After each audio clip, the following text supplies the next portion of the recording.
ওগো আল্লাহ, ওগো মালিক, তুমি ছাড়া তো আমাদের আর কেউ নাই, তুমি ছাড়া তো আমার আর কেউ নাই।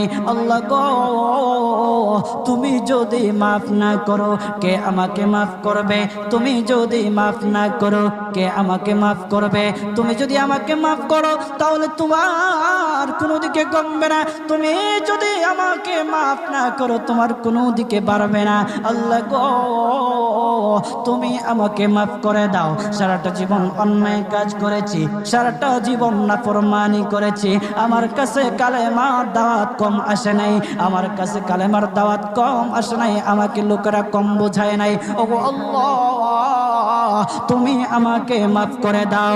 মাফ না করলে কোথায় যাব, কার কাছে যাব? বাবা যখন মারে তখন মার কাছে আশ্রয় নেওয়া যায়, মা যখন প্রহার করে তখন বাবার কাছে